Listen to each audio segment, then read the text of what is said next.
All right, let's talk about back training. When we refer to the back, we're talking about a lot of different muscles. The erector spinae, the latissimus dorsi, rhomboids, the trapezius, teres major, minor, just to name some. It's a huge area, huge body part. We're gonna talk about training your back. One of the most aesthetic body parts, also one of the most functional. You need a strong back if you want to be amazing, strong, and functional. Let's get into it. Do you remember how old you were when you really started doing the big gross motor movements for your back, or were you like? Because I know I was like very much so machine, seated row kid, lat pull down for a long time before I got into like barbell rows and deadlifting and T-bar row and like these big motor movements. Mm-hmm. Do you remember how old, or did you get? I know you got into like some of those big lifts early. Were you pretty early? I was young, man. I was young. So because I got so infatuated early on, and I got into strength training in the mid 90s when I was 14. So this was like during the reign of Dorian Yates, and before him was Lee Haney. But I got right when I was like really getting into it was Dorian Yates, and he was known for having this massive back. So I'm into it. I'm reading about how important the back is. And then I encountered some older powerlifters early in my career that convinced me to squat and to deadlift. And the deadlift was a natural lift for me right out the gates. So I was really blessed, Adam, to just right out the gates value compound lifts and value these big gross motor movements.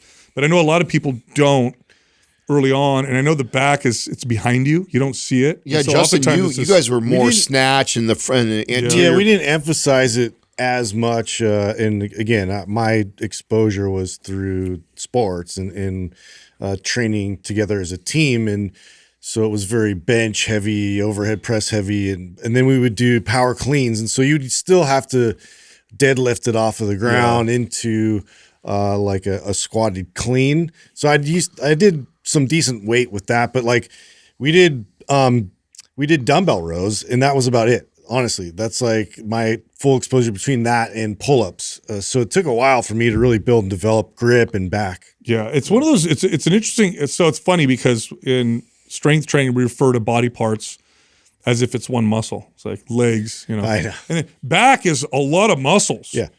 There's a lot. Holds everything together. Yeah, it's like one of those areas. You know, you talk about bodybuilding, talks about hitting the body or body parts from different angles.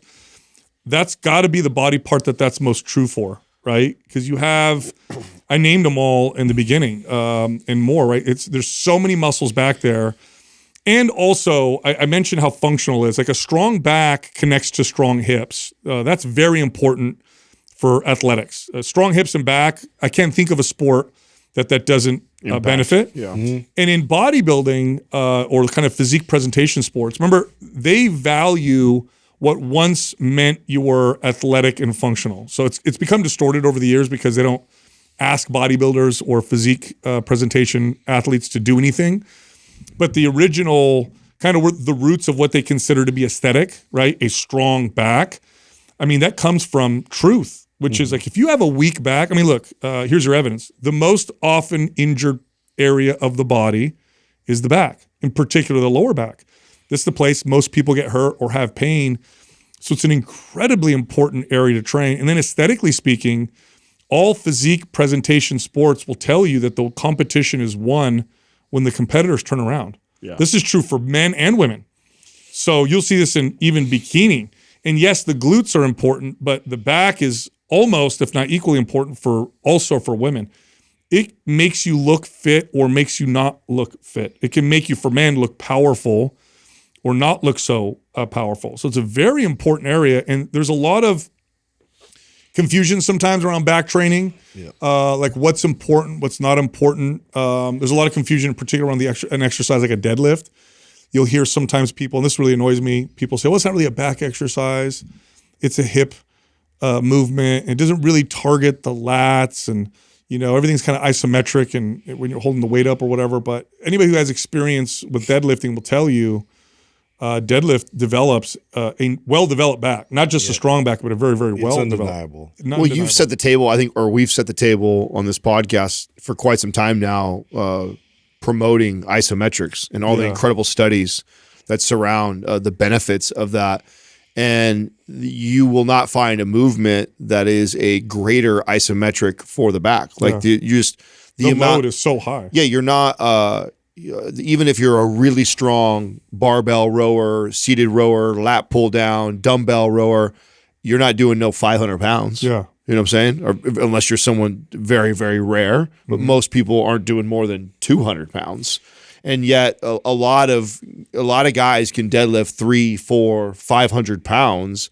And so, yeah, think of that isometric contraction in a with 500 pounds is just, the response to that is insane. Well, for most people, this isn't true for everybody, but generally speaking, because there are people who could squat more than they deadlift, but generally speaking, the heaviest lift you'll ever do in your entire life when you do consistent strength training, if you practice all the big lifts, is the deadlift. So if you were to take 10 people or 100 people and you had them strength train for 10 years and with good programming, traditional strength training, and they had to lift the most possible weight they could with any lift, probably 8 or 9 out of 10 of them would be the deadlift. So it's like, why would you not do this one exercise that's going to allow you to lift the most amount of weight? And does that have value? Absolutely. Just being able to hold that much weight has tremendous value. So deadlifts are, and what's cool about this is that deadlifts are now popular, but there was a while there when nobody was deadlifting, which was just absolutely wild to me. Because it's also super functional. You get really strong at a deadlift, and you can really bulletproof your low back. And then the carryover, this is the wild part for me. My favorite example of this is a personal example with Adam. This is my favorite example. Because I've seen this, I knew this would happen. Like if you asked me, what do you predict is going to happen out of this, I would have probably guessed properly. But literally on the show, if you go back far enough in Mind Pump's episodes, we've been on air for 10 years. So this was probably 8 years ago, I would say, maybe 9 years ago. 9 years was the very beginning. At the very beginning, right? Adam, and I'll tell your story, but I'd love for you to add for it. Physique competitor, jacked, became a pro, rarely ever deadlifted, but did all the other great lifts, had a great physique, didn't have a weak back. It's like your back was your weak body part. Decided to just get strong at deadlifts. You essentially eliminated most of the back exercises. Went back to those other back exercises months later and were stronger at all of them. Oh, significantly stronger. It was the wildest thing I'd ever seen because law of specificity is so important in lifting weights. Yes. And understanding that, meaning like if you practice a certain lift, that's the best way to get strongest at that lift. Yes. And that really applies to most all lifts. The difference here was, okay, so based off of that, knowing that I had over 10 years of doing an exercise and I love seated row. I used to love to do seated row. It was one of my favorite lifts. I used to start all back exercises or back days with a seated row, and I could pull a lot of weight doing that. To eliminate that out of my routine for 6-8 months, it was quite some time. It was almost a year to just focus on the deadlift. I expected to come back and see, which would be reasonable, right? See somewhat of a decline, right? And to hit a PR the first time I grabbed that seated row it blew my mind. But now, granted, I went from a guy who started just learning how to deadlift at 200 something pounds and worked my way all the way to 550 pound deadlift. And so I definitely got strong, and my back looked different. It looked like a different back completely. I've always had a narrow waist, wide shoulders. And so to your point, I don't think I was ever told, oh, you have a small or a weak I think back. it was one of your better body parts. Yeah, it was aesthetically it looked good for showing as far as what they look for, that V taper, but the thickness of my back changed, completely changed. And just my overall strength was wild to see that. And I have some pictures. I wish I kept a lot. You had a before and after. I did have a good before and after. If you go deep enough back, I think on my Instagram page, maybe even that old top podcast. But I didn't go into it. I didn't go into it with that intention. I just wanted to get strong at deadlift. In fact, it was more of a fun competitive thing with you. I remember we used to always talk trash back and forth when we first met. We still think a head on you. And you were so strong on the deadlift, and I was like, and you're always making the case for what an important movement was. And being honest, I had neglected that lift for a very long time. I admittedly have always been the guy who I don't really care how much I squat, deadlift with that. I cared about what I look like. And you really convinced me to put effort into building my strength there. And so I just went on a kick and really just try to compete with the numbers. Like, how strong can I get doing this? And the outcome of that was the aesthetics that I got from it was incredible. You know what's cool about this too is this is a body part or area that is very important for trainers and everyday clients. Yeah. This is at near the top, if not at the top of the priority list when you get a brand new client. So you get somebody who's deconditioned. Yeah, it's very correctional. And you are like, for sure, we're going to strengthen your back. We're going to help you with scapular retraction and stability. I'm going to help you with lumbar stability. I'm going to make your back strong because even though you don't care about looking jacked or whatever, you just want to be more fit and healthy.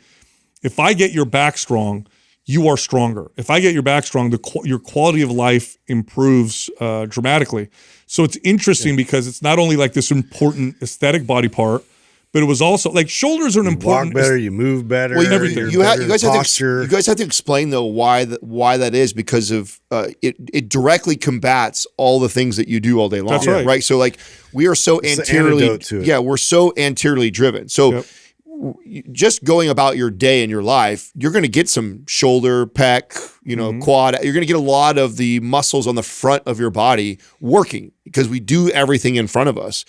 And so because the back is so neglected, humans in general kind of have this rounded, which is why when you look at somebody who's 80 years old that hasn't exercised, they have that closed in shrimp look, walker type of, they didn't just get that way overnight. That's 70 years of not training the posterior side. So to your point, the reason why it's so unbelievable and a staple for people who don't even care about the aesthetics, but just want to feel good, move good. It became the staple in my training. It was like everybody trained back. Like I didn't care what your goal was. And a lot of my programming was really centered around that because I recognized like, most of my clients, everybody wanted to lose some body fat. Everyone cared about looking a little bit, but that wasn't their most clients that I got were, I just want to feel better. I want to get rid of this chronic pain. And because of that, and you see how much training the back, the posterior chain does for that, you quickly, as a trainer, if you've trained enough people, you quickly realize, oh, wow, this needs to be a cornerstone of my training. What's wild is neck, shoulder pain, low back pain, upper back tension. Like you go get a massage, where do they press on that you get relief? It's almost always traps or back. Shoulder blades, really work on my back. I'm real tired. These are people who are sedentary, okay? Why is that? There's a lot of dysfunction back there. Shoulder pain oftentimes comes from scapular dysfunction or back weakness. Okay. Neck pain, back. That's a back issue. Of course, low back, we know that. Knee pain sometimes comes from a weak back. So it's a very important area. And then aesthetically speaking, if you want to look more fit, one of the fastest ways to do that is to develop your back. If you want to look leaner, one of the best places to start is to develop your back. It has this profound effect on your aesthetics. It's one of the most important areas that you train. And so workout programming is always important. It's important for the whole body. But because the back is so complex, because there's so many different moving parts, programming can be more complex with the back than it can be with other areas. I would say the hips are kind of up there as well, the posterior chain in general. But when you think of like back training, it's not complete unless you involve 2 or 3 movements. For lower body, you could do deep squats, good technique, and you're probably not going to develop any major imbalances. And I'm not saying that's perfect, but you're going to get some good hamstring development, quad. You're going to get all that, glutes in there. Back training, I can't pick just one exercise. There's typically 3 at least that are needed to complete the workout program because of the complexity of the back. And so what I want to do, and you guys don't even know what I wrote up. You're seeing it right now. This would be for me a good general 3-day-a-week routine for back for somebody. So somebody who's like, look, this is a priority for me. I want to develop my back. I want to get a really strong, well-developed back muscles, lats, rhomboids, low back, the whole deal. Here's what a routine would look like, generally speaking, for this person. And I'll kind of go through and talk about my rationales. Today's program giveaway is Maps Split. If you want to win, enter here. Leave a comment below this video. The first 24 hours that we drop it. Subscribe to this channel. Turn on notifications.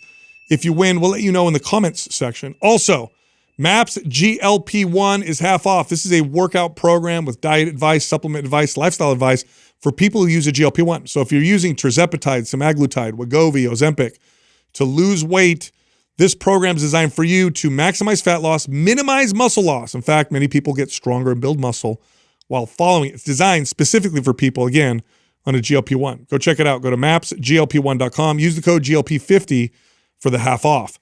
Back to the show. All right, real quick. If you love us like we love you, why not show it by rocking one of our shirts, hats, mugs, or training gear over at mypumpstore.com. I'm talking right now. Hit pause. Head on over to mypumpstore.com. That's it. Enjoy the rest of the show. So it's 3 days a week. Day one is deadlifts and close grip pull down. So deadlifts, you're doing low reps. Deadlifts are one of those exercises. You can do high reps with deadlifts, but they really lend themselves well to low reps. They just do. It's better. So you're doing 4 sets of 3 reps, and you're picking a weight you could probably do 5 or 6 with. That's what you're doing 3 with. So you're not maxing out. And then close grip pull downs are really good at targeting the lats. You get a good stretch at the top. And so with something like that, 10 to 12 reps. Then you skip a day or 2. You go to your second workout. Now you're doing seated rows. I like seated rows. You could also do barbell rows. Why did I put barbell rows on day 2? Because you deadlifted on day 1. So I'm just kind of giving you a little bit of a peek into programming. If you did deadlifts 2 days later, supporting a barbell for barbell rows might not be a good idea for some people, just because the lumbar spine, the lumbar muscles might be a little fatigued. So seated row, we're going to do 3 sets, 15 reps. Now we're doing higher reps. And then we're going to do pullovers. I love pullovers. This is more of a lat isolation exercise. You're doing 3 sets of 15 reps. Day 3 would be 1-arm dumbbell rows, 3 sets of 8 reps, and then wide grip pull down. So another pull down movement, little wider grip, just because it involves the scapula a little differently, a little bit of different shoulder function, 3 sets of 8 reps. So that's kind of good general routine. What do you guys think about that? Do you guys have anything you want to add? I have a comment on how much I love day 1.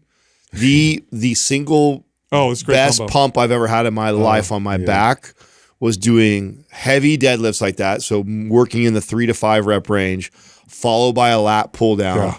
And it's the most full I've ever felt my entire back. I just, up until that point, before I had deadlifted, I had never felt a full back pump at one time until I did that back to back right there. Until I did a heavy 4 or 5 sets of deadlifts followed by lat pull downs, and it just feels like it's the most incredible. So it's like someone took a bicycle tire pump and just.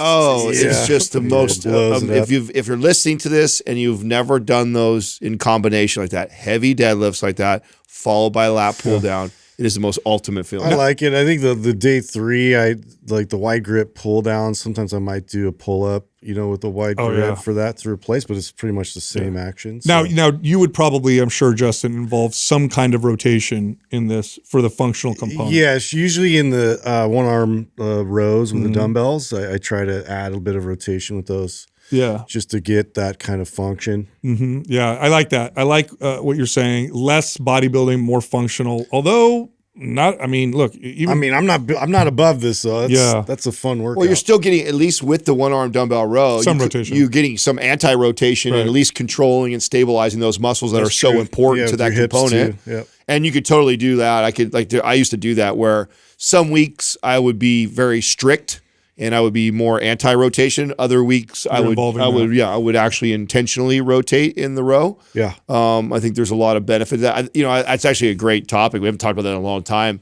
I remember I used to see the controversy online a lot about that, of like people critiquing dumbbell rows as if one was right and one was wrong. And it's like, no, they both are incredible exercises, and depending on your desired outcome, you do that. So if you want to emphasize anti-rotation, or the ability to keep your body from rotating and the muscles required to stabilize like that, you keep yourself in a very fixed, solid, flat position in that back. And if you want to incorporate some of those rotating muscles, then you actually intentionally kind of saw and row through the movement. And when one's not right or wrong or better than the other, they both are incredible exercises. And so that's a way you can kind of get strong at those. You start the lawnmower with one pull. That's right. Do people even have that anymore? Is that even a lawnmower anymore? Is it all electric now? I mean, I have one for a weed whacker, and it does take, a lot of that tension to pull. So, Remember that meme? It still exists if you get gas powered. What was that meme? It said something like, it was like some guys like, I started my neighbor's lawnmower with one pull. I totally flexed on it. Yeah, that is a flex. Yeah, it is, dude. It's like chopping wood with one swing. Yeah, that's a good one. So hey, one of our partners, the protein pretzel. By the way, these last 3 seconds in the studio. Yeah. We just got into the box of these. New flavors. I like the cinnamon. So this is Cinnamon Crunch. Doug has over there, what is that one? Flaming Hot? Flamin' Crunch and cheddar. And cheddar. Which is another one Justin loves. And they're all like, plant-based. If you can't do dairy, whatever. Here's the macros on this bag. So this is like crazy that they're making snacks like this that are just, the macros are ridiculous. 200 calories. So this bag's 200 calories, 7 grams of fat, 15 grams of carbs, 26 grams of protein. Yeah. This has 26 grams of protein in this bag. Crazy. I mean, I'm here for this type of stuff because we talk a lot. They taste. We talk a lot really about how difficult it is for people to consistently hit their protein intake. And we're now at a place with the market is spoken up, and you see a lot of these products now popping up that they've got 20, 30 grams of protein. And if you just have a cupboard that has all these types of things, then the excuse of, because snacking used to kill my clients. In fact, I came out and said on this podcast a long time ago that, I used to tell clients that snacking is a made up word. It's something it's what we call an incomplete meal. Yeah.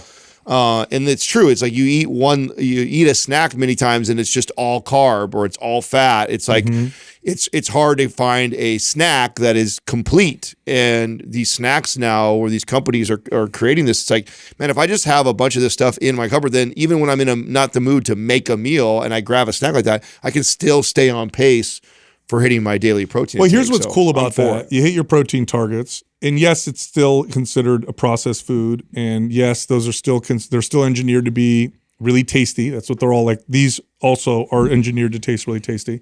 Here's the thing about protein though.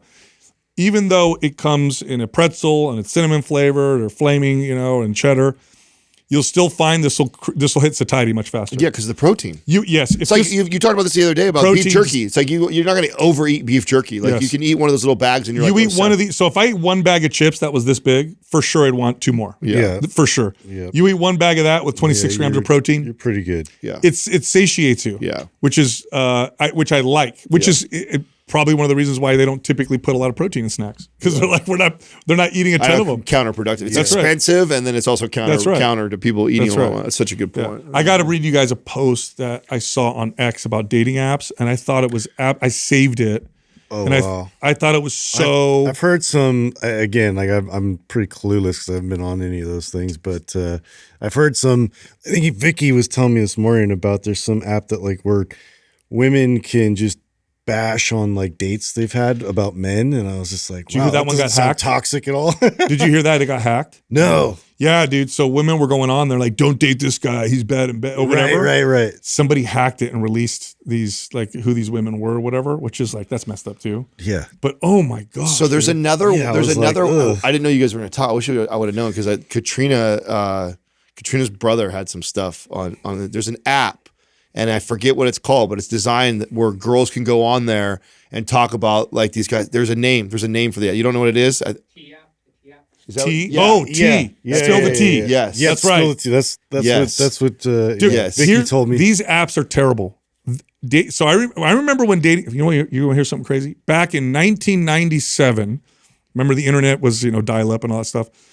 The assistant manager at the gym that I worked at, I'm not going to say his name because he listens to the show, but he wanted to go into business to start a dating app, a dating website. Back then, there were no apps. And he's talking about this is the future of dating, and it's going to make it so much better, and you're going to have more opportunities, and people are going to be able to meet their partner. I remember hearing him. I had no interest in investing in this company or whatever, but I remember listening to him going like, well, that makes sense. Like now you have the opportunity to meet more people, to talk to more people. Dude, check this. So now we have data on what data apps have started, and this guy wrote one of the best posts on it. So I'm gonna read you what he wrote. He says, "This image is a snapshot of a civilizational algorithm at work. It's showing you how when you digitize and scale a human selection process, you don't just reveal biology, you amplify it into a self-organizing system. What you're looking at is the shape of sexual selection under near perfect information. Offline," this is brilliant, Women's selectivity is tempered by friction, limited pools, community oversight, reputational cost, time restraints. Men and women meet through networks, so even average men, quote unquote average men, meaning most men, can still find partners because they bring other non-quantifiable assets to the table. Status within a small group, familiarity, trust, like, oh, my friends know you, they know you're a guy, nice guy, that kind of stuff. Online, all those buffers are gone. Apps give women a real-time global leaderboard of male attractiveness, status, So the 1% and perceived value. Yep. Their evolved, getting hiked trip up. off this, their evolved filter, which is supposed to protect them from pregnancy and resource risk, suddenly has a fire hose of data. It goes into hyper mode, collapses subtle distinctions, and produces the kind of distribution you're seeing. Because he posts this chart that shows exactly what you're saying. Yes. That 1% of the men get 90% of the attention. Yes. All the attention. And the rest of the men are totally invisible. Yes. So here's what it shows. Hypergamy, hypergamy gone systemic. A small fraction of men capture almost all the attention. Everyone else becomes invisible. Winner take all dynamics. Dating markets behave like TikTok and capital markets now.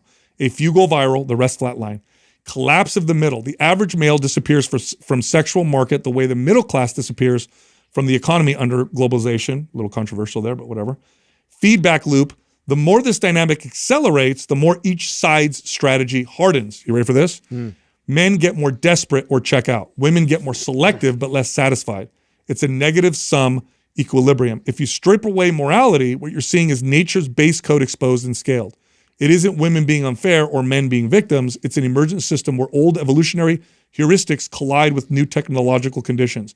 It produces exactly this distribution. So it's a chart that shows the distribution of how women are picking men. And then what men do is they're just going like, do what I can. And then the men at the top, here's what's crazy about this. The men who are getting all the attention are becoming less and less likely to become monogamous. Of course. Because they're getting all this attention. So it literally destroys. It's destroying dating. It's destroying relationships because technology it's amplifying what women do and it's amplifying what men tend to do when they have that kind of selection. Wow. How crazy is that? That's crazy. Yeah. It's wild. It's funny because you get a lot of people that praise it because not novel they anymore. met their spouse or significant other on a dating app and it worked for them. I know my mom, that's how my mom met her husband and like, but I kind of wondered what this would look like when you played it out 5, 10, 15 That's years. right. Yeah. And what's happened is like, you're right, like the 1% has rose to the top and they have all the selection in the world and then everybody else just got gobbled up. I know guys who are 6 foot tall, make, well over 6 figures, they're in their now early 40s and they just pick whoever they want. They don't care. Oh, I have a buddy. That's a big one, right? They write, like, they make sure they let other women know, like, no, he's not really, like, 6 foot. They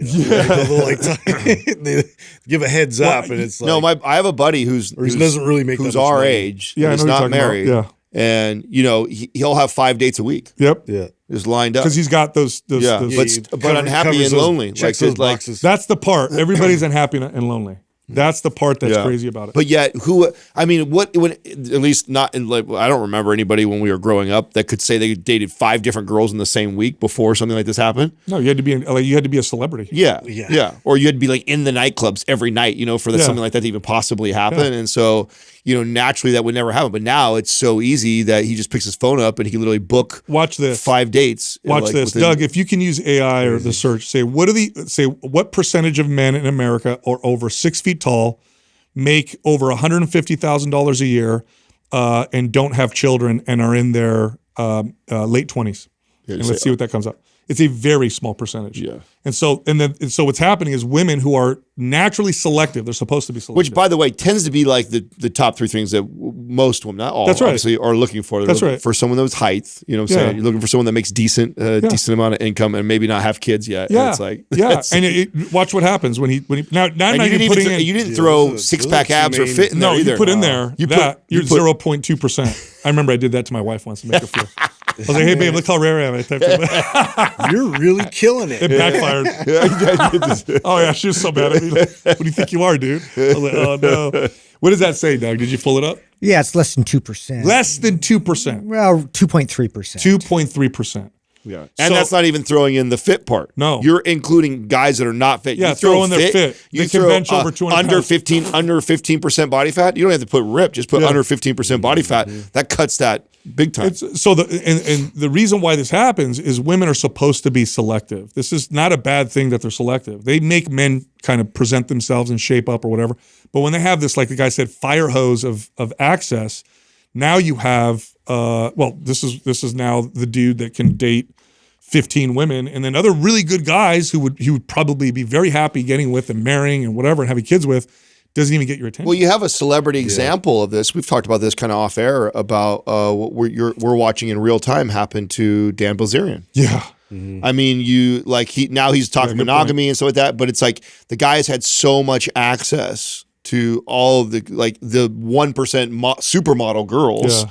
That imagine trying to settle down after that. It's just unbelievably difficult. Even though I think he believes that that's the right thing to do and that's where he wants to be. Now he's stuck. I think didn't he get married? Did he actually? I think he did get married. Did he? I think no so. way. I think so. I mean, I don't follow him closely enough. I just remember when that came out where he started talking about monogamy. No. He's not married. Yeah. Oh, okay, so he isn't. Maybe he was just talking about it. Yeah. But I know. Imagine how difficult that is. So it's like, in a sense, both people are losing out, which is weird though, because don't you guys feel like I don't hear that from people, and maybe it's just because I'm talking to the people that it worked for. Mm-hmm. You know, maybe. like do you hear? I don't hear a lot of even my buddy who I'm describing and so that he's not complaining about the app. Yeah, he's not complaining about. I see it from the outside looking in, going you know what? Too, I know who you're talking about. Love him. He's a great guy. Yeah. Well, he fits. He's like 6 foot, good looking. Poor guy though. Poor guy, because as time goes on, he's gonna look back and be like, "Oh man, what did I do?" Yeah, Yeah. Oh. So I mean, so what's the answer though, right? So meet people around you, meet people through friends, meet people through community, go outside, talk to people. Yeah, that's the way to do it. I think all this is more just pointing more towards what I think is the pendulum is going to swing back. I think you're right. Community, especially in with person. AI. Yeah, I mean, did you guys hear about the that new app that our service? Like dog walking's been a thing for a long time, right? Like you can get online and find some people that walk your dog with that. Like human walking is a service now. That's funny. Like, but that just that highlights how much we're thirsty. You're not talking about the weird kind in San Francisco. No, not that kind. Yeah. Like I've seen that. Literally, that's how much. That's how thirsty we are for connection with other people. They sign up to walk together. Yeah. That people want to do that, which, by the way, I've told this to our in-house trainers and our trainers that we coach and mentor and stuff like that. If you're a trainer, I think this is such the move right now. Yeah, walking groups. Huge. Is starting a walking group for free where you just meet with people once a week or a couple times a week at 7 a.m. or 8, whatever time works, and offer the service for free and turn it into a big community thing. And if you do it for free, watch how many people you can get to do it. And then once you got that many people for free, watch how many people convert into clients. Change subject because I see a note up here and reminded me of something. I think you wrote this up there, Justin, so I want to know what you have to say. But yeah, I took my daughter to a football game on Saturday. And we pull into the parking lot. It was at one of the colleges here. Yeah. And she doesn't like football. She's just hanging out with friends, right? But we pull in the parking lot, and I'm waiting for her friends to show up. So while we're in the parking lot, I see these kids organizing something. And what it was is they were organizing this boy to ask this girl to homecoming. So her friends kind of brought her over there, and he comes out with this big sign. A dude's dressed up in this costume, and they do this big elaborate thing, Which we didn't really do that when we were kids, right? We just asked. Yeah. Did you guys do that in high school? Some people, but it wasn't really like a huge thing like it is now. It's just like everything else. Like there's the push present, there's this present, there's that present. I don't know. I feel like things get invented. When we were kids, Sadie Hawkins was a big event like that. That's what the girl invented. Because the girls were creative like that. Yeah. So girls would always make, like I remember my girlfriend made like this elaborate candy bar like poem asking me things. It was like this big cardboard thing, and like all the candy bars were part of the poem or whatever like that to ask me to the dance. So girls used to do that, at least when we were in high school. Yeah. When the girls asked the guys, so much more thoughtful. Yeah, well, yeah. I know. No, really. I'm sure as time has gone on, the new generation of because they film them. They were actually filming it, so I know they're gonna post it. I saw these kids filming it too. Well, yeah, and it's funny because my son went, and I was bringing it up because he went stag, and his other friends did too, and they were just like over it because of a lot of this stuff, Wow. like with women's expectations and like these girls. Like it, again, this is really unappealing to young men. You know what's crazy about that? Ugh. You're talking I about just want to Ethan. go hang out. You're talking about Ethan, right? Yeah. He's a good-looking, jacked, tall kid. Yeah. He's actually a very good-looking, tall. I mean, he's a gymnast, top level. So and you're telling me he's sick of? Yeah. Oh my gosh. Well, and I mean, he had a girlfriend early on, like when he went to school at this new school, and then they parted ways amicably, but it's still like, I guess there's like chatter and all. And so he's dealing with like, once one girl says something, then all the girls, they think of, he's a certain way or whatever, and he's just like over the drama of it all. And it's like, I'm like, yeah, you don't have to do that. I was like, your best solution right now, just focus on getting jacked. Yeah. They always pay attention to that. Yeah. Always. They could say whatever they want, but when you're jacked, they will find you. And he's like, okay, Dad. It's like, again, they rebranded it Hoko too. I was like, what? Why they always got to rebrand everything? So homecoming, they call it Hoko. Why? I have no idea, but that's just what they do. Okay.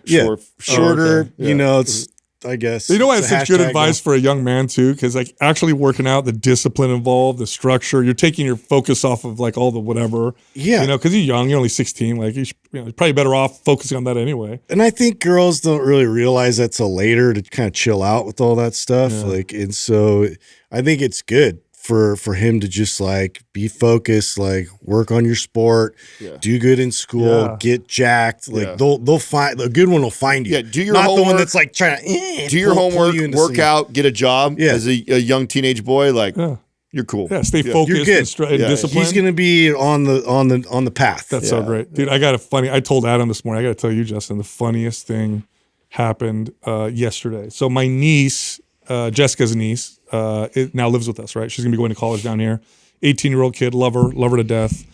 And so she was going to go to school down here. We're like, hey, you can come stay with us. We have an extra room. So she just moved in, and her parents brought her down and then left. So yesterday was her first full day with us without her parents, right? So anyway, her family and her niece are totally secular. There's no religion, no faith, no nothing whatsoever. Obviously, our house is very, we're a very faith-filled home. And so Jessica and I had this conversation. We're like, look, like we live the way we do, but let's not press it on her because she's a teenage kid.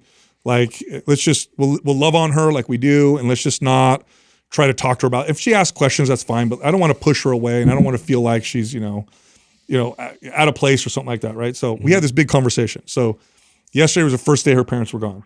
So we're all sitting around the coffee table, and we're making party favors because we're getting ready for my son's, my 4-year-old's going to turn 5 for his birthday. So we're making them, and again, we just literally had this conversation. So she's sitting there making party favors. My son, Aurelius, walks up to her. He puts his hands on his hips. Her name's Liberty, and he goes, so Liberty, do you know Jesus? I'm like, oh my God, what's happening right now? He starts evangelizing her. Wow. And I'm looking at, I'm like, what is happening right now? The biblical stories that he knew were like, wow. I filmed half of it because I couldn't believe what he was saying. He's like, did you know Samson? He killed 400, like all these Philistines with the jawbone of a dog. I'm like, I didn't even know he knew this stuff. But he's like totally evangelizing. I'm like, he reminds a sponge. He's just he reminds me a lot of my godson and of my buddy. So you have to tell me, is he just talk, or can he sit in the car and like be silent? Oh, he loves to ask questions and talk. Yeah, so he he's loves like nonstop talking. Yeah. That's how my godson. Were you guys up there? You guys weren't at Disneyland with them, right? Yeah, we went to Disneyland with them. Yeah. So I was so funny. The day before, I didn't even know my best friend wasn't coming. I assumed he was. I just assumed his kids were there, his wife's there. I just thought we've all been so busy, and I thought like I would see him. Then the night before, Katrina's like, "Oh yeah, Justin's not coming." I'm like, "What? What do you mean Justin's not coming?" She's like, "Yeah," and I'm like, "What?" I text him. He's like, I thought you knew. I'm like, no, I had no idea. So he stayed home and worked. His wife and mother-in-law and their 2 kids. So my God. So it was you and your family and them. Yeah, and then just me, Katrina, and Max. And we didn't go with them. We met them and saw them there, and we did the whole the Halloween bash thing that Disneyland does is really cool. We did that. Remember when we were at Disney World last year? All of us. We were in Florida. I went and took Max to that. And he's really into Halloween. I mean, you guys know he's like the villains and the characters, and like he must have been he just loves that. And so I've justified, because I remember before Max got this age, I told Katrina I didn't want to take him to any of these places until he was old. You don't even remember half the stuff you do before 5. That's true. And so I was like, hey, how about we wait? It's more for you. It is. Yeah. Exactly. I'm like, let's wait till he's like 7, 8, 9, or when he's like really asking to go. And so I lost that argument. So we went last year. We went again this year. But I do enjoy seeing him do the Halloween thing, because he really gets into it. I mean, we got all dressed up. He was dressed up. We did the whole thing. And the Disneyland does do a really cool Halloween bash. He still is not ready for the rides, though. He just, and you know, I'm more like, I get all frustrated that we're even toting him around, making him do this, spend all this money to go to Disneyland, and we don't do any rides. It's so expensive. And Katrina's on the opposite side. She's just like all encouraging. It's so good. He did like 4 this time, and he at least got on there and there was no crying. And I'm like, yeah, but he like literally closed his eyes, looked at the ground, wouldn't watch anything that he was doing. Like, you could tell the poor kid doesn't want to be on the ride. But he's like mustering it up to go through the whole process. But he's just so scared. I did get a little bit, I did feel better on the second morning. I'm getting up to go get an energy drink down in the little Disney store below. And I see a boy, probably my son's age, maybe even a year older, waiting in line. And the lady's just like, oh, are you excited for the ride today? And the kid was just like kind of just like stone-faced, didn't really respond to it, then walked away. And she kind of chuckled. She goes, oh, the boys are always the last ones to enjoy the rides like that. And I go, oh, really? Is that pretty? She's like, oh, yeah. She's like, very common. The girls always are more seek adventure, know more about it. The boys are always true. I know. I didn't realize. Because my daughter's it's definitely like true that. with my son. It's definitely true with my son. Look that up, Doug. See if that's true. Because my daughter's true like that. with Everett. Yeah, for sure. Oh, it took man. him a long time to come around. Oh yeah, Max is just, he is. I mean, we did a couple of them, but you could tell is not. That's wild about Everett. I would never imagine, because he's so like, he'll jump off of something that he shouldn't. Yeah, and he'll do the scariest things. But dude, I showed you did I show you the picture? Of yeah. Oh yeah. Oh yeah, bro. He's at school. He's playing tackle football. They're not allowed to play tackle football. He just does it anyway. And he was like going for a pass, trips, falls right on the curb on his face. Ooh. And has this huge raspberry like on his face. He showed me the picture. Oh, yeah, man. yeah. And then he goes right to lacrosse practice. But yeah, so that I think, and then I told you a story when I was like pressing him to go on this ride, and he was just like, Dad, no. And I got so mad. And then I just went up on my own. And anyway, I was glad that he didn't go on it, because it would have literally like traumatized him. So I was like, oh, good. But yeah, it took him a while to come around. Now he's like all about it. Yeah. What does it say, Doug? So it doesn't seem to be any hard evidence that girls are faster than boys. Yeah. Okay. However, I found this interesting. Women tend to enjoy amusement parks more than men in the U.S. Oh yeah, that makes sense. Oh. I didn't know. I wouldn't go with just. I had never thought about it, but when I look at my goddaughter and his son, it's that way. To hear that lady who works at Disneyland say that was like, okay, that's reassuring. That knowing that like it's not just my son who's terrible. Yeah, so my boy won't. He won't go on stuff that's a little scary. Dahlia, she's so young. She's not even 3 yet. She'll be the one to jump on stuff for sure. Yeah. Did you guys ever do? Because since we're getting close to Halloween. Did you guys ever do like legit haunted houses when you were a teenager? Yeah, dude. You did? Yeah. Oh yeah, bro. The chainsaws and like gnarly people running after you with the axe. We over here with the Bay has a couple of them. There's some gnarly. They shut some malls down and turn them all. And you did them? I can't believe it. Yeah, that stuff is.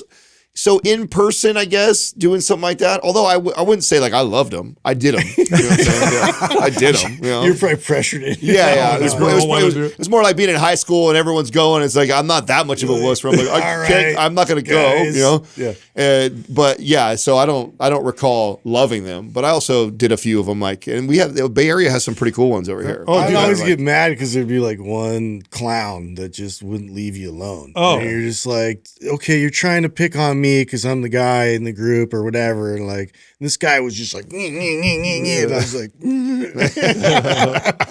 like, what are you gonna do? You're a prop. I did one when I was 15 with my cousin. This is right around with you think you're like kind of like a badass or whatever. Yeah. And we went with I think there were some girls, and we were trying to be cool. And so my cousin was like, "Yeah, we're not going to be screaming like a girl." And you're going around corners, and there's like little scenes that are all bloody and like killers, and they come chase you and all that stuff. And so we were doing well, like Nobody was scaring us.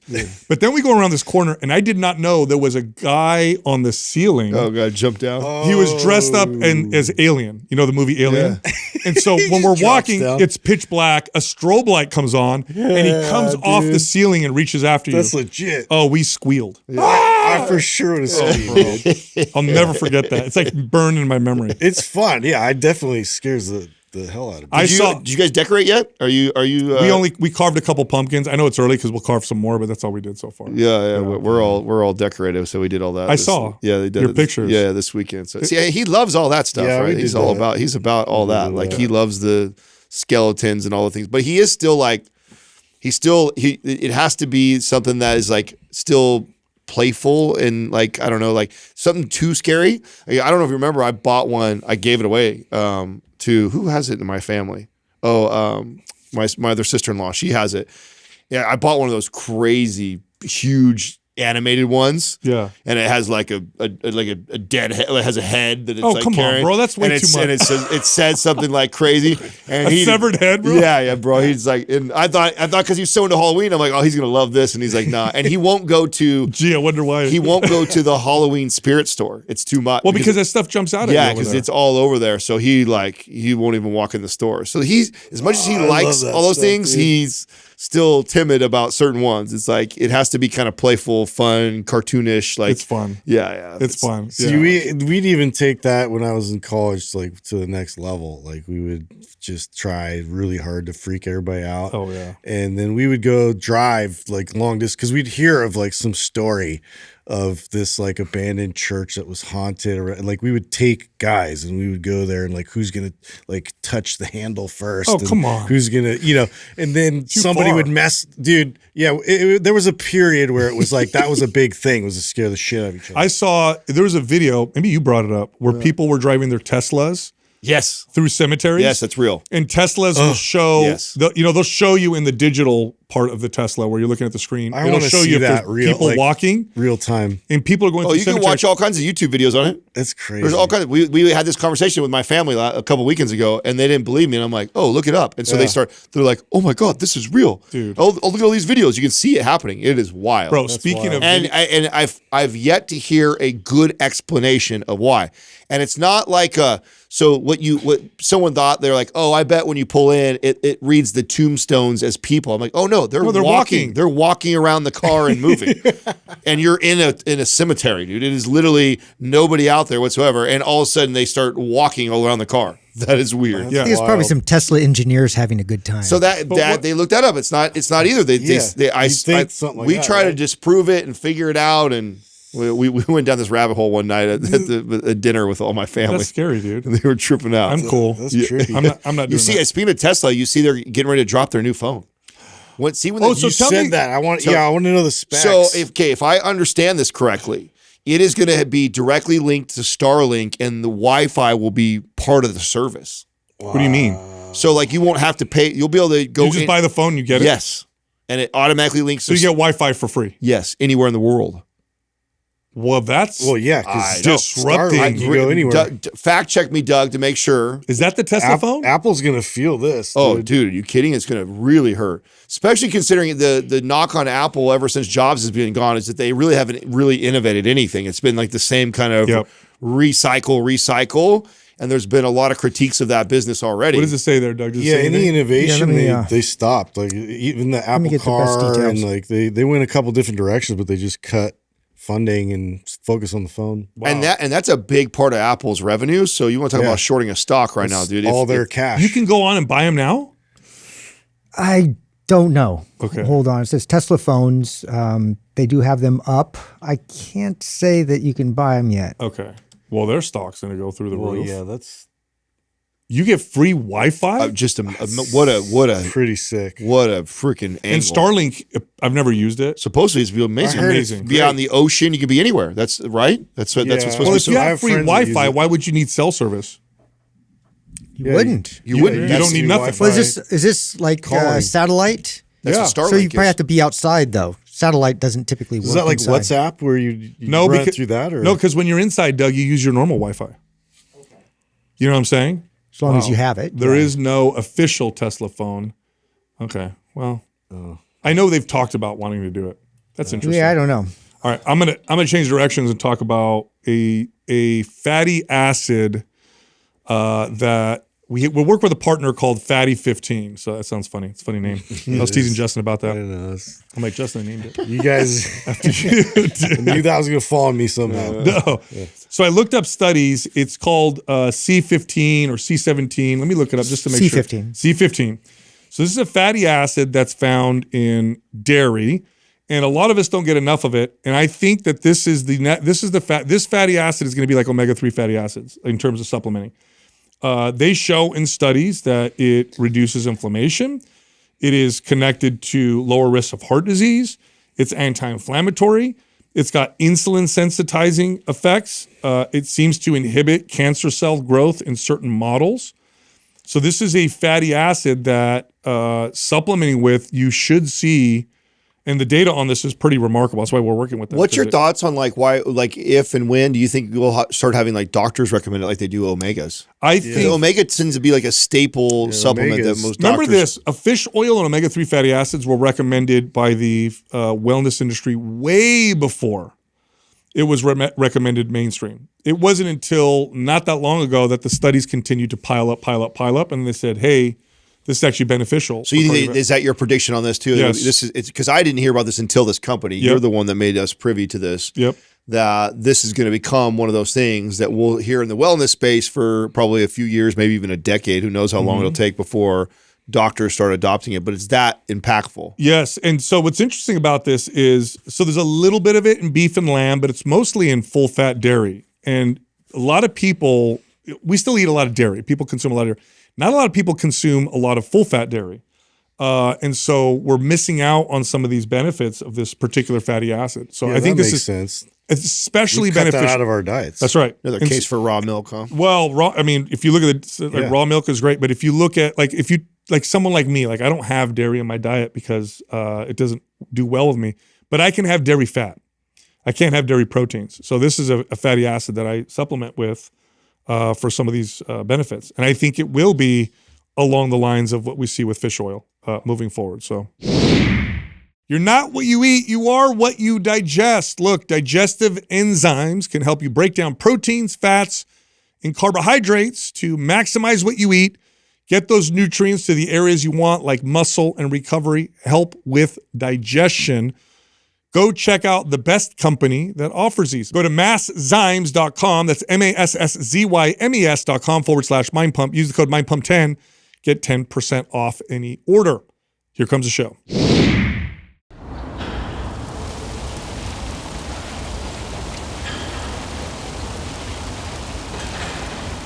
Our first caller is Kevin from South Carolina. Hey, Kevin. How you doing, What's up, Kevin? Kevin?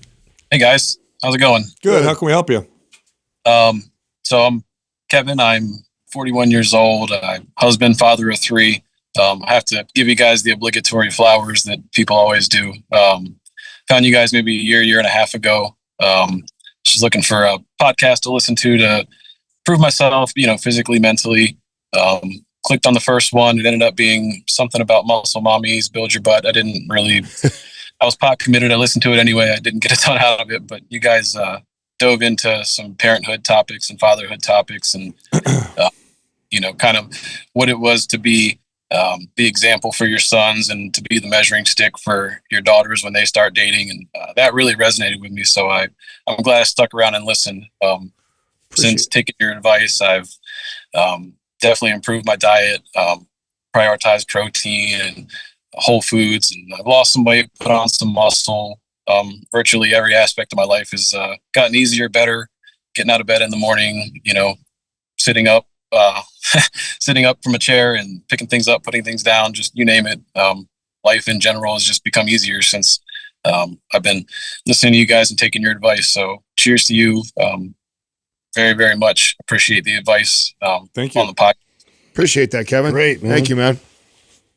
So to my question, I work a pretty time demanding job. I'm punching in usually around 6:30 in the morning and I leave at 4:30 in the afternoon. Got a little bit of a commute home. By the time I get home and get myself together, get dinner, get the kids homework, get everybody situated and have a little family time, there's not a lot left in terms of time of day and just in general, energy in the tank to do too much. So I'm resigned to work out in the mornings. I get up usually 3:30 or 4 o'clock, go to the gym by work, give it 45 minutes or an hour and head straight to work from there. I've been doing MAPS 15 for a while. It seems like that's probably would have made the most sense.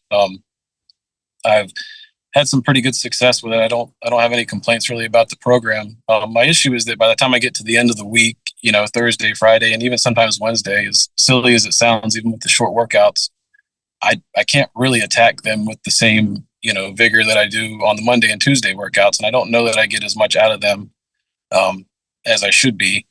And my question is there a way to maybe hybridize some programs to where I could do like a longer full body workout on a Saturday, just kind of have a little more time, a little more energy, really send it on a Saturday and then do, 2 or 3 shorter workouts during the week to get the other lifts in. And what something like that would look like, would be best to stack up the MAPS 15 days and do 4 or 5 of those on a Saturday and just kind of take my time, or would it be better to, maybe look into a different program and break the full days up into shorter days, or, some kind of mashup of the two? I just was looking for some guidance from you guys. Good question, Kevin. And that's one way to do it. I think a better way to do it, when we write the programs, we write them with the typical calendar, 7-day week, 7 days in a week, 4 weeks in a month. But you don't have to follow it that way. So I think there's a better option for you, Kevin. I think what you should do is when you feel good, you do that MAPS 15 workout, and when you miss a couple days, you miss, and then you get right back on to the next workout. So it doesn't have to be like that, where it's, 6 days in that week you're following the MAPS 15 workout, then you have your day off or whatever. It can literally be like workout, day off, another workout, day off, workout. So whenever you feel good, you just pick up right where you left off, and it's totally fine. In fact, I think that would be more appropriate for a guy like you when you're finding yourself. I mean, waking up at 3:30 and 4 is brutal. You got kids. You got to put them to bed. You probably want to spend some time with your wife. So it's not like you're going to bed at 8 p.m. Because it's probably when the kids go down. You want to stay up and hang out with your wife a little bit. So, you can do 2 or 3 workouts on a Saturday, but you also might want to do something with your family on a Saturday, or maybe get more rest. So I think the best option is just do what I said. Like the mornings you wake up, you feel good, do a workout, and then take a couple days off and jump right back on. I like what he suggested. One of the suggestions that he did, I don't know if you picked up on it, because he feels so good on Monday, Tuesday, why not run Monday, Tuesday, MAPS 15, just the 15-minute version, and then Saturday and Sunday combine. Stack 'em. Yeah, so you could do that. So 4 of the workouts get accomplished, which is still only it's going to be a 50-minute workout or less. Sure. So Saturday and Sunday, you take got time for 2 of the days and combine them on Saturday and Sunday, and then you only lift during the week Monday, Tuesday, and you just do the 15 minutes before work. Based off of what you told me, like you have good energy on the beginning of the week. So I would do it Monday, Tuesday, and then on Saturday and Sunday do the combined 2 of those. That way you're not bouncing in different programs. You're still following the structure the way it is. I like that option too. Maybe try them both and see which one feels better for you. Yeah, the reason why I said what I said is because I'm sure weekends for you sometimes are going to be, family stuff. Sure. Yeah, so, structure is good. But if you're consistent and you're good with your consistency around not being super structured, then I think that's the better option. In other words, some people need that, like Monday, Tuesday, Saturday, Sunday, a workout. Other people are like, no, I'm pretty good about working out when I feel good, and okay with taking a couple days off. Some people turn that into like a week off when then they're like, oh, I need more structure. But I think if you get up, you feel good, do your workout, and taking a couple days off is totally fine, and then pick up right where you left off. And, you could have a weekend where you add more, more of the workouts together. It's all, the programming works either way with the way that MAPS 15 is laid out. Okay, cool. So it's more flexible maybe than what I was thinking. Totally. It sounds like. Absolutely. Yep. Okay. Deal. Okay, so send it a little more on Saturdays and Sundays, and then try Monday, Tuesday, and relax a little bit more during the week. That's right. That's right. And then do you have 15 performance? Yeah, I got the bundle where it has performance and the regular. So you're set, dude. You're totally set. Yeah. Okay, well, good deal. That's all I needed. Like I said, I I appreciate you guys. Definitely very like noticeable life changes. Listening to you guys. So, really, really appreciate that, and appreciate the guidance here too. Keep it up, Kevin. You got it, man. Yep. Thanks, guys. Thank you. Take it easy. I don't want to underestimate. So I used to underestimate this as a trainer because why? Because I was a kid, didn't have kids and a family. Like a lot of people have this kind of schedule where it's like, it is hard. A lot of people don't consider it. No, man, it is hard. It's a lot of stress. Your sleep isn't great. You got bills, you work, you got to wake up at 3 or 4 or 5 just to get. And so you want to make it work around that. If your workout starts decreasing your quality of life because you're too exhausted to be with your kids, or you want it to complement your lifestyle. Right. That's right. Yeah. I mean, I liked kind of what he was going to do, though. I like the idea of the first 2 days of the week, because then also he's only doing 15 minutes, so he should be able to sleep in a little bit more than 3:30. Yeah. So you get a little bit more sleep, just get the 15 minutes in on those 2 days, and then the rest of the week focus on work. Your point is valid, though. I mean, that's probably when he also does things with the family and they might travel, they might do that stuff. But then if I know that's coming up, then maybe that's how I change it. For that week, I might get my workouts in. The neat part about like what you got, I think that most people need to be able to look. We always look at everything in this like 7-day snapshot as if that's how our body works. Like it's on some 7-day cycle or whatever. It's like, no, sometimes you get 2 days in a row working out, and then all of a sudden you miss a day, or sometimes you get 3 days in a row and then you miss 2 days, and it's like it's okay. You just follow the way the program's laid out, even if it turns into a 9-day week or it doesn't matter. Just keep following it in that order. And if you're more consistent than you're not, you're going to be winning for the most part. Our next caller is Alicia from Colorado. Hi, Alicia. Hello. Hi, guys. How you doing? Good. Man, I just want to say thank you guys, and I appreciate everything that you guys do, and I love you guys. Thank you. Thank you. Right. How can we help you? So a little backstory. I started my journey back in 2024. I lost probably about 26 pounds with just eating healthy. This January is when I kind of started incorporating weightlifting 5 times a week. I hired a coach.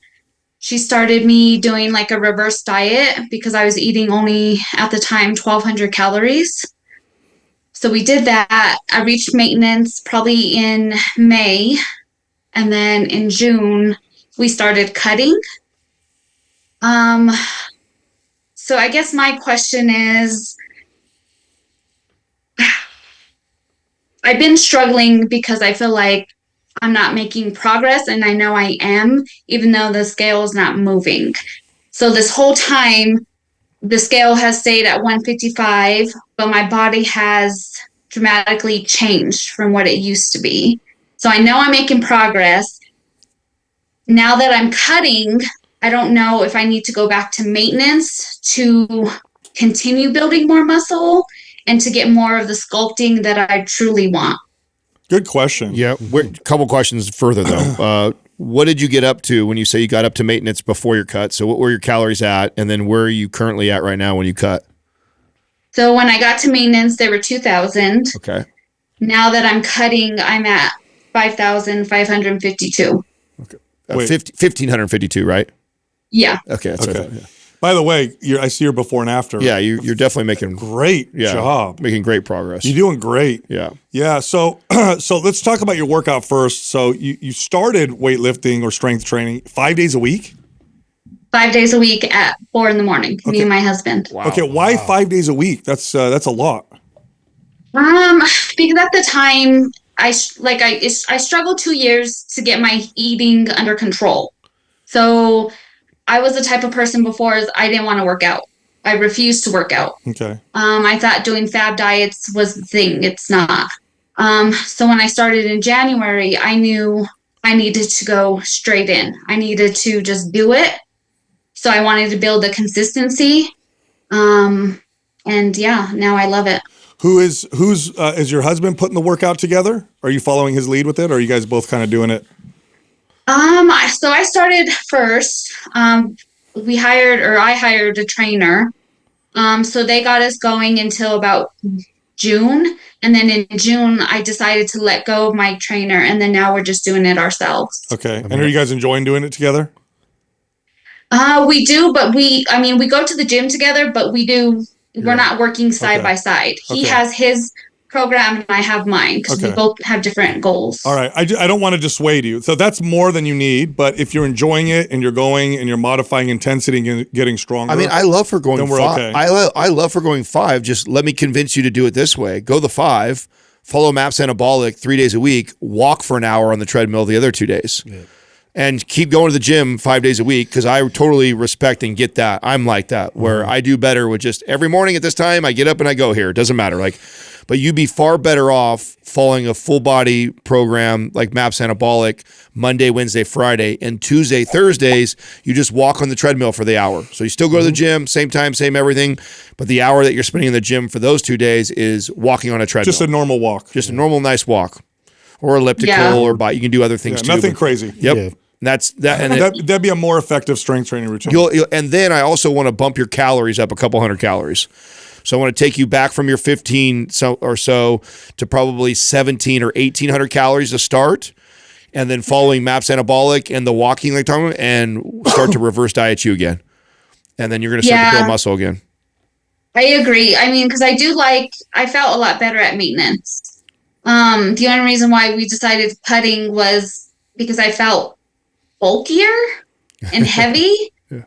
But I did notice like my glutes were getting bigger, my thighs have got bigger, which is good, but I just didn't like feeling heavy. Yeah. I mean, we saw your before and afters, and for you to kind of maintain the same weight, it says that you were probably in that sweet spot where you were losing body fat, but building muscle, losing body. And that's like psychologically, it's a hard place to be. I'm sure you've heard us talk about it all the time. It's a hard place when you're in what we call the Goldilocks zone, because you don't see the swings on the scale like people want.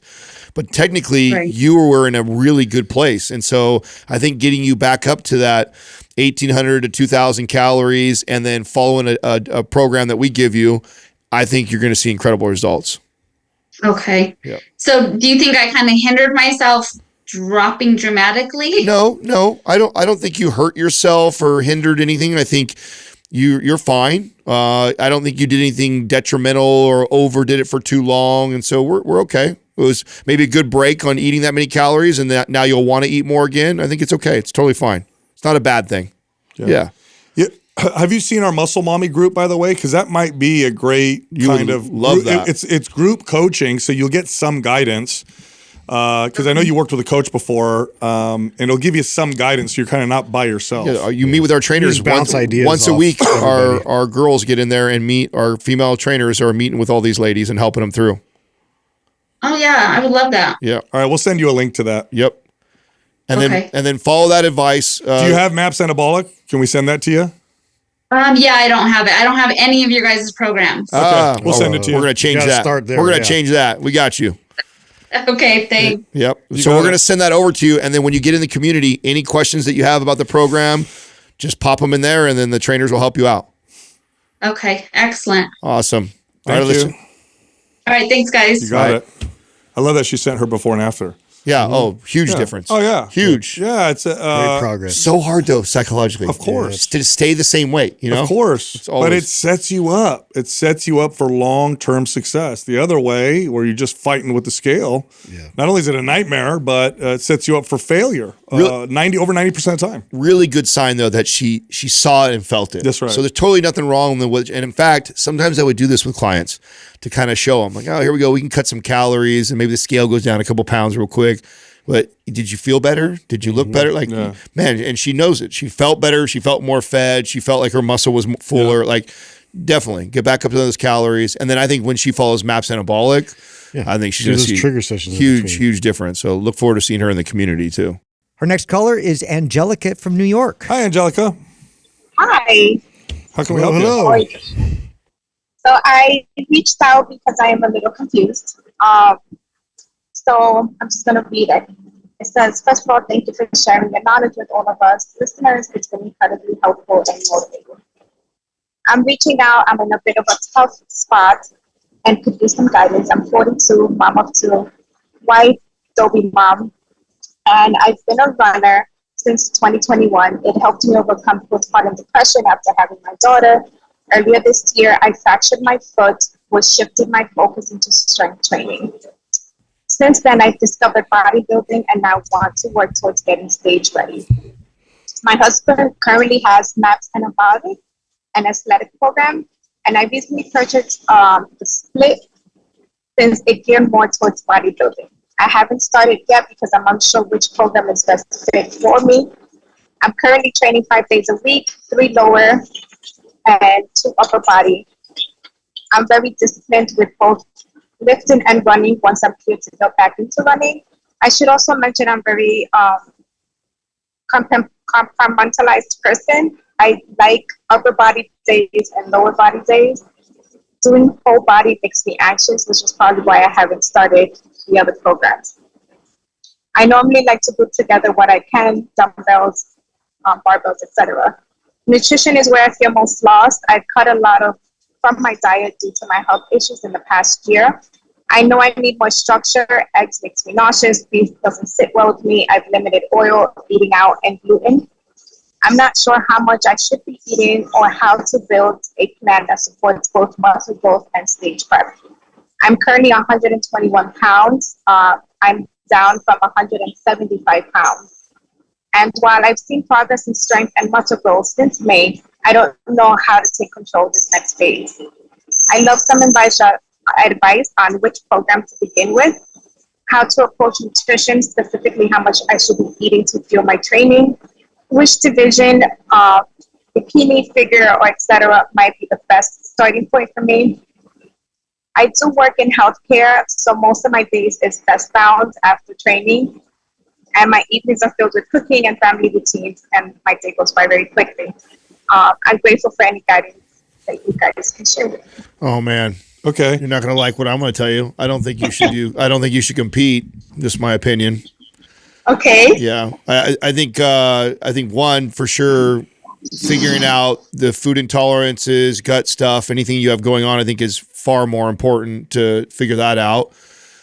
Getting ready for a show. So one of the biggest mistakes that people make is deciding, I want to get ready for a show, and they look at their calendar and they're like, okay, it looks like January of next year is a good time for my schedule. And then they book the show, and then they begin to diet for that show. The real work is done before you get ready for the prep for a show, meaning making sure you're all healthy gut-wise, ramping your metabolism up, building a solid muscular physique, because really the diet to get on stage is literally just revealing all that work. The physique is built in the off season. The metabolism is built in the off season. So making sure that gut health is on point, we are eating a good amount of calories, meaning someone your size, I'd want you north of 2,700 calories or more. And then we talk about, okay, now that we're there, you feel healthy, you feel strong, our metabolism is ramped up, we're eating 2,700 plus calories. Now let's talk about where your body fat percentage is and when a show should be based off of that. Much better strategy if you want to do a show. That's how I'd get you ready for it. Any health issues that you have will get exacerbated by pre-contest prep. They'll just make them a lot worse. So what it would look like, if I were to give you some numbers, someone like you, your height, your size, you'd want to be able to maintain 20% body fat, 18% body fat at like 3,000 calories. So you're eating 3,000 calories a day and you're 18% body fat and you feel good, you feel healthy. Then you might be in a position to go on a 14-week pre-contest diet, and you probably start with bikini because figure and all that is even more advanced. But that would be the starting place. And that still is a difficult road, okay? Now, if you're not at that starting place, if you're like 2,200 calories, you're maintaining 23% body fat, like where are you going to end up before going on a show? 800 calories? You'll crash your hormones, destroy your metabolism, and place yourself in a position where you're like, man, I regret even trying because I just feel terrible. Now it's going to take me 6 months to get healthy again. Or what happens to a lot of women is they regain and then some gain body weight. So it's not the best, it's not the best target or goal to aim for. But if it's what you want to do, then we'd want to end up where I said, about 3,000 calories, 18% body fat is what you're able to maintain at that many calories. And then we have some room, we have some runway with the diet. Any for a idea? show. Any idea where we are calorie wise and body fat percentage wise right now? Okay, so don't yell. What'd you say? So He said, "Don't yell." I've been Don't yell I've at been me. tracking it, but don't yell. Okay. I won't yell, I promise. And what I've been tracking for the past, I would say, month and a half is I am ending up at 1360, 1380. 1,300. You said 1,300. Okay, I'm not yelling. I'm talking. I know I'm talking faster. 1,300 calories is where you're at right now. because okay. If you try and do a show right now, I will call your husband. Okay, when we hang up, and make sure he doesn't allow you to do that. Absolutely. Well, no. Okay. No. So I don't want it to be like I want this to be like a 2-year goal. Okay. Not anything Good for goal. next year. Yeah. Good goal. I like that. I like that. Reasonable. Right. So backstory is that I haven't had the best relationship with food because growing up I was big, and then my mom always informed me of that. And even after having my daughter, she was 2 months after, she was like, guess what? You're still fat. So I'm like, yeah, I just had a whole human.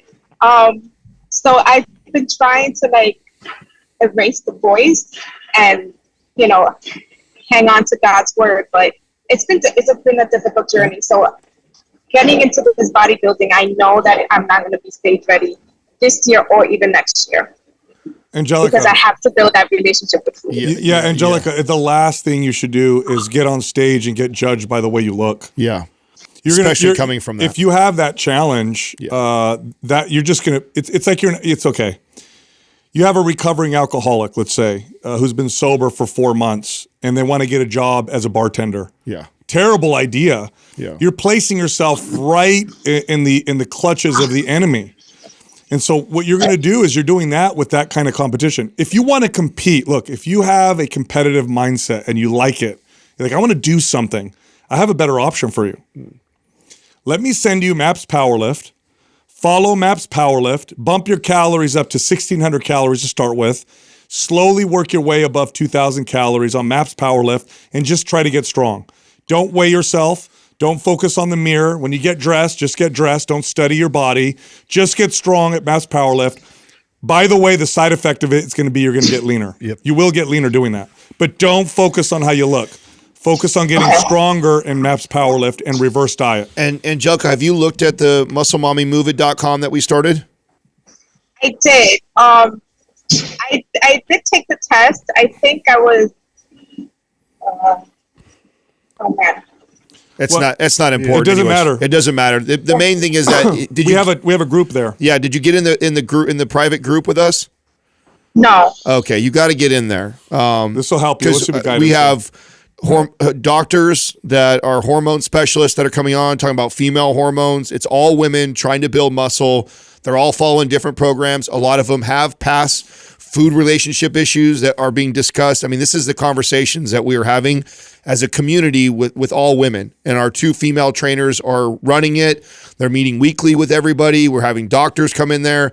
Just an incredibly valuable group for you to be a part of, considering what you're talking about right now. And I love the idea of setting this as a long-term goal. I'm totally okay with that, but we definitely got to get through all the other stuff, get yourself in a healthy place before we even consider show prepping. So right now, let's get that all under control. And if you will allow us to help you through that process. Yeah, that sounds awesome. My husband actually is the one that has been pushing me into like lifting heavy, and then I had a PR this past weekend with deadlift of 215. Yeah, that's awesome. That's awesome. Angelica, you're strong. Good job. You're gonna like MAPS Powerlift. Yeah, so I like lifting heavy. I didn't know. Well, so being a runner is like my best workouts are mainly the speed and the hill workouts because I just like that challenge. I like to feel like I'm at the brink of like I can't do it and then push past that. And with lifting, he always lies to me and adds more weight. And And here I thought, I was like, oh, I'm going to do 195. And when I pulled it, and he was like, yeah, that was 215. I was like, Sneaky. oh. That's I like awesome. it. I like it. All right, That's awesome. Follow Mass Powerlift, reverse diet. You'll Yeah. be so much happier. We're going to send you Powerlift. I'll have Doug also send the link to you to get back It's inside the group. musclemommymovement.com. Yep. I'll send that link to you. And then get inside the group, and then we'll help you from that process from then on out. And then we'll talk later about show stuff, okay? Okay. All right, Angelica. All right. All right. Thank you I so look much, guys. look forward to seeing you in there. Yep. Yes. All right. The last thing you should do, Oh, yeah. if you have any body dysmorphia or food relationship issues, is a stage presentation sport. Yeah. It's the last. It will throw you right into dysfunction. It's impossible. I even think your analogy is still better. So the bartender who, the guy who gets recovered alcoholic, right, and recovers for 4 months and goes to be a bartender, I think is an easier process than the person who has a poor relationship with food being forced to measure, track, and do food stuff and then be judged on their body. Actually, it would be more It'd like you're drinking. Like I think you're right. It You would have be to more drink like small amounts. Yes, Like, more you have like to take a shot with Yes. the Yes, it's more like a sober, Wow. like a recovering alcoholic, becoming a wine tester or Yes, someone who has yeah, like has it's to even try more- beer. it's That even- is crazy to think about. It is. It's even more difficult You're and right. worse than that. So, and I know the point of the analogy, is like, but let me make it crazier. It's worse than that. It is. Yeah. Of what you're doing to a person who has struggled with any sort of body dysmorphia or food relationship issue. It's a body dysmorphia sport. Exactly. it is. It's so go doing that at the competitive level is the last and worst thing you could do. And then again, I just want to reiterate what I said to her that I try and because I have this conversation so much with people that want to compete. The work for getting on stage is not done in the prep. It's done off season. It's done getting your metabolism ready, getting your relationship with food ready, getting your foundation of your muscle ready. When you go and you cut for a show, all you're doing is trimming off the body fat and revealing all the hard work you've done, revealing the incredible strong metabolism that you built so that you're able to still eat amount of calories, revealing all the muscle you built over years of strength training consistently. Right. Like that's all the prep is that you're not doing anything other than that. And so focusing on the off season, building a healthy metabolism, building a strong physique, building a good relationship with food and diet, that's so more important than the actual prep for the thing. Our next caller is Aaron from Texas. Hey, Aaron. What's going on, Aaron? Hey, how are you guys? Good, man. Good, man. How can we help you? All right, let me get straight into my question. So, I'm 36 years old. I'm a husband and a father to two girls. Now, about 7 months ago, I decided I need to start making a change. So, I started out weighing about 218 pounds, and I decided to cut out sodas, most processed foods, and all the fast food, and as well as a good decent amount of alcohol. Once I did that, I started tracking my calories, weighing all my food. That way I could get a better idea of what I was eating and consuming. In the first 2 months, I ended up losing 20 pounds, and I decided I needed to incorporate strength training. So I ended up buying dumbbells and a bench and started lifting weights at the house. I do 3 times a week, full body. I only eat basically whole foods, limited processed foods. And I'm currently now at 168 pounds. I did measurements for my body fat. I'm roughly around 11% body fat, somewhere in there. And I know now that I need to try to lean bulk and gain some muscle mass. But the problem is I'm eating a lot of food, a lot of whole foods, and I'm getting full fairly quick. So I'm just, I guess, wondering, I guess my question is, what's the best way to try and put on more mass if I'm getting full constantly? Because I am, like, at the end of the night, I'm eating Greek yogurts and protein shakes, trying to get extra protein in, but that's always my number one priority is extra protein. The whole foods is where I want to stay at. I'm happy not eating any more fast food or anything like that. I'm trying to figure out how to build that lean mass now, I guess. You're killing it, dude. Yeah. You're doing great, bro. You are. You're doing really good. And building muscle, is a slow process. Yeah. So, Yeah. and you look great. You look good. I see your picture there. Yeah. There you go. Building muscle is a slow process. If you're eating whole foods, you're hitting your protein targets, you're eating till you're satisfied. In fact, you're telling us right now, like, I don't know if I could eat anymore. I don't think you need to focus on stuffing your face. At this point, it's programming. Okay. The focus is workout programming. Right. And that'll stimulate your appetite. Yep. So focus on getting stronger. Are you limited by equipment? Is it just dumbbells and an adjustable bench? Yeah, so that is, I feel like that might be part of it, but my job, I'm at work 14 hours out of the day. So when I get home in the evenings, I try to squeeze in about an hour to an hour and a half workout, and I have dumbbells only and a bench, and the dumbbells even are kind of limited. I try to buy dumbbells when I need them, or like when I need to move up in weight. You're at the point where you need more weight. I mean, here's the deal. You are incredibly healthy, incredibly fit. You got good muscle. You got a good diet. You don't need to really change anything. But if you want more, you're kind of at that level where the investment in maybe like a PRX squat rack, some extra weights, like this will like Or a gym membership. or a gym membership, whatever's easier. That'll take you to the next level. That will take you to the next level, and it will fuel the appetite issue, like Sal's saying. If we put you on MAPS Anabolic right now, just following that, your appetite will kick up. And if you keep following these rules of eat protein and eat whole foods, it'll come right with it, bro. Yeah. You'll go right up with it. You really will, because you're in a really good place. But you're also at a place where you could keep doing what you're doing at home, do this and you'll keep progressing slowly. Yeah, you're healthy, you're strong, you're fit, but the next level of like putting on more mass at a little bit faster rate is it's time to invest in either a more robust home gym or get a gym membership where you can really start to attack some of those. Start big getting lifts. those barbell lifts, those squats, those deadlifts, those bench presses. You'll gain MAPS Anabolic. Following what you're doing with your diet now, you'll probably put on a good 6-7 pounds of lean body mass on MAPS Anabolic. Yep. Okay. Yeah. Well, I guess that's what I was looking for, just maybe a little bit of validation that I am on the right track. And I think part of it is probably just getting slightly impatient, but I've been just trying to stick to the plan and Dude, just. You've done great. You've done great, dude. Bro. You went from 218 to 11% body fat with abs. Yeah. And you look muscular. Yeah. Like, And I've never been able to see my abs before, so saying that at 36 years old is pretty crazy. Dude, you're killing it. Yeah, you're doing great, bro. Yeah, you're doing a great but job. yeah, you throw in some barbell work in there, follow like MAPS Anabolic. You'll probably, I'm pretty confident saying someone like you probably put on about 7 pounds of lean body mass. Well, at least that actually, I think, because he's kind of a novice, so I think that he'll pack on. You'll see how strong you get. Yeah. Aaron, I'd love to put you. I don't know if you're on Facebook at all, but if you are, I'd love to put you in our private forum. So we just keep. Yeah, that'd be. I'll have Doug set you up, put you in there for free, and then just stay in touch with us as you go through this process. I'd love to hear if you end up getting a gym membership or if you end up working at home. I'll have Doug send you MAPS Anabolic with that too, and then. You follow that, I think the rest will follow. Keep doing what you're doing. I think the rules that you've set for yourself, the way you're eating, all the things is perfect. Awesome, man. I really appreciate you guys. I listen to you guys all the time, and I will say I think listening to what you guys have to say has also made a huge impact and difference on how I've approached things. So I really appreciate y'all. That's Awesome, great, man. man. God Love to bless hear that, brother. Aaron. Thank you. Thank y'all. Take it easy, man. Work.